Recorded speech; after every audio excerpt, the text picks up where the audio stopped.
যমুনা, ব্রহ্মপুত্র, ধরলা, দুধকুমা সহ বিভিন্ন নদ নদীর পানি বিপদসীমার ওপর দিয়ে প্রবাহিত হওয়ায় উত্তরাঞ্চলে পানিবন্দী কয়েক লাখ মানুষ।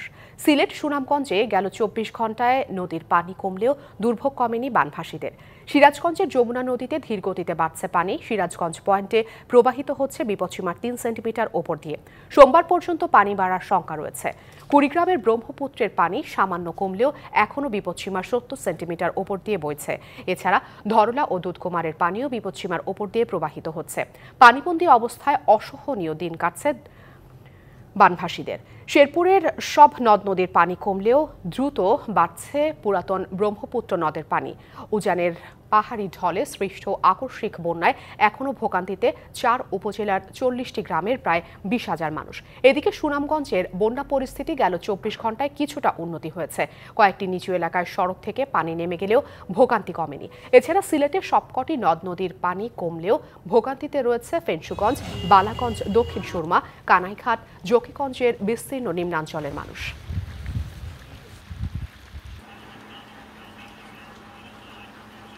লোকের মধ্যে রয়েছি, ঘরের মধ্যে ঢোকা যায় না, পানি ওই একবার রান্ধি 7 বার করে খাই।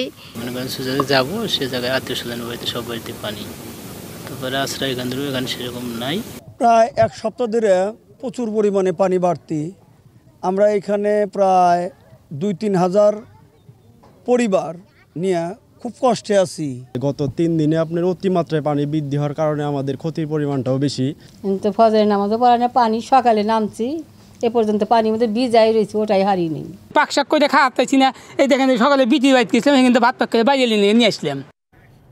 বন্যা পরিস্থিতির আরো খবর জানাতে সিলেট থেকে আমাদের সঙ্গে সরাসরি যুক্ত হচ্ছেন সহকর্মী প্রত্যুষ তালুকদার। কথা বলবো তার সাথে।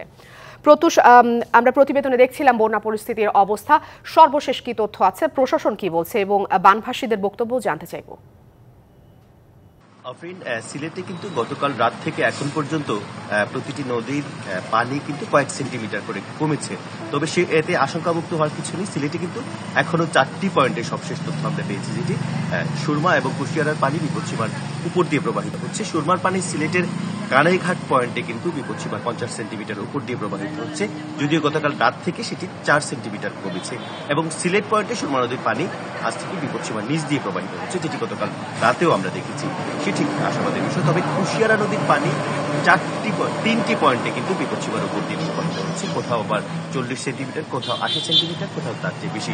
সেক্ষেত্রে কুশিয়ারা নদীর আশেপাশে যে সকল জনপদ রয়েছে অববাহিকা, সেই জনপদের মানুষজন কিন্তু অনেকটাই আসলে ভোগান্তিতে আছেন। এবং সবচেয়ে বড় ভোগান্তি হচ্ছে প্লাবন দীর্ঘায়িত হয়, অর্থাৎ গেল 1.5 মাসের মধ্যে 3য় দফা কিন্তু এই বন্যা, এবং 3য় দফায় এসে এই বন্যাটি বিশেষ করে ফেঞ্চুগঞ্জ, ওসমানীনগর, বিশ্বনাথ, বালাগঞ্জ এসব এলাকার জন্য, জকিগঞ্জ এসব এলাকার জন্য কিন্তু আসলে একটি বলা যায় যে বড় ভোগান্তির কারণ হয়ে দাঁড়িয়েছে। এসব এলাকায় সাধারণ মানুষের বাড়িঘরে এখন পর্যন্ত অনেক নিম্নাঞ্চলে কিন্তু হাঁটু থেকে কোমর পানি রয়েছে, এবং অনেক মানুষ এখনো আশ্রয় কেন্দ্রে রয়েছেন। জেলা প্রশাসনের পক্ষ থেকে 600-এরও বেশি আশ্রয় কেন্দ্র এখন পর্যন্ত প্রস্তুত রাখা হয়েছে, যাতে সাধারণ মানুষ যদি প্রয়োজন মনে করেন এখনো তার আশ্রয় কেন্দ্রে আসবেন। তবে যেসব এলাকায় পানি কমছে, অর্থাৎ সিলেটের কোম্পানিগঞ্জ, গোয়াইনঘাট, জৈন্তাপুর, সেসব এলাকায় কিন্তু ভিন্ন ধরনের একটি সমস্যা, অর্থাৎ পানি কমার সাথে সাথে যে বন্যার ক্ষতচিহ্ন যেটি, সেটি কিন্তু ফুটে উঠছে। এবং বলা যায় অনেকদিন ধরেই কিন্তু সেসব এলাকার রাস্তাঘাট, ফসলি জমি সহ যে বিস্তীর্ণ জনপদ, সেগুলো কিন্তু নিমজ্জিত জলমগ্ন হয়ে আছে, যে কারণে সাধারণ মানুষের জীবিকার একটা সংকট দেখা দিয়েছে। অর্থাৎ খেটে খাওয়া সাধারণ মানুষ আসলে তারা কি করে তাদের দৈনিক মজুরি বা দিনের রোজগার করবেন, সেটি কিন্তু ভেবে পাচ্ছে না। যদিও প্রশাসনের পক্ষ থেকে বলা হচ্ছে যে সাধারণ মানুষকে পর্যাপ্ত পরিমাণে ত্রাণ সহায়তা দেওয়া হচ্ছে, এবং এখন পর্যন্ত তাদের জন্য নগদ অর্থ, ত্রাণ এবং ঔষধপত্র, এর পাশাপাশি কিন্তু সরকারের বিভিন্ন মহল থেকে বলা হচ্ছে যে যাদের বাড়িঘর ক্ষতিগ্রস্ত হয়েছে তাদের তালিকা তৈরি করা হবে, তৈরি করে তাদের পাশে দাঁড়াবে সরকার। আরেকটি বিষয় বলতে চাই, বিশেষ করে বিভিন্ন শিক্ষা প্রতিষ্ঠানে কিন্তু এখনো বেশ কিছু শিক্ষা প্রতিষ্ঠান আমরা জেনেছি যে এখনো আসলে সেখানে পানি অথবা তার উঠোনে পানি জমে আছে। সেক্ষেত্রে শিক্ষা কার্যক্রম ব্যাহত হচ্ছে, বিশেষ করে প্রাথমিক থেকে মাধ্যমিক এবং উচ্চ মাধ্যমিক পর্যন্ত কিন্তু শিক্ষা কার্যক্রম ব্যাহত হচ্ছে। অনেক পরীক্ষার্থী এখনো অনিশ্চয়তার মধ্যে আছেন, আসলে কিভাবে তারা তাদের 9 তারিখ থেকে যেহেতু সিলেটের পরীক্ষা অনুষ্ঠিত হবে, সেক্ষেত্রে তারা কিভাবে অংশগ্রহণ করবেন। সবকিছু মিলিয়ে সাধারণ মানুষের ফসলি জমি, বাড়িঘরের পাশাপাশি খামার ক্ষতিগ্রস্ত হয়েছে, এছাড়াও রাস্তাঘাট ক্ষতিগ্রস্ত হচ্ছে। ছোট ক্ষুদ্র ব্যবসায়ী যারা রয়েছেন নিম্নাঞ্চলে, তারাও কিন্তু আসলে তারা ব্যবসাপাতি করতে পারছেন না, এখন তারাও ক্ষতির মুখোমুখি হয়েছেন। তো সবকিছু মিলিয়ে প্লাবনটা দীর্ঘায়িত হওয়ায় কিন্তু আসলে এই ক্ষয়ক্ষতির সংখ্যা কিন্তু বেড়েই যাচ্ছে দিন দিন ধরে এবং মানুষের মধ্যে অনিশ্চয়তা তৈরি হয়েছে। আরেকটি বিষয়, গেল 24 ঘন্টা বা এর আগের 2 থেকে 3 দিন আমরা তেমন একটা বৃষ্টিপাত দেখিনি, তবে পানি নেমে যাওয়ার যে পরিমাণ সেটি কিন্তু কম সিলেটে, সেটি আসলে আশঙ্কার কারণ হয়ে দাঁড়িয়েছে। বলা হচ্ছে প্লাবন আসলে এর আগে যে ফ্লাশ ফ্লাড গুলো হতো তাতে প্লাবন এতটা দীর্ঘায়িত হতো না, ঢলের পানি কিন্তু নেমে যেত।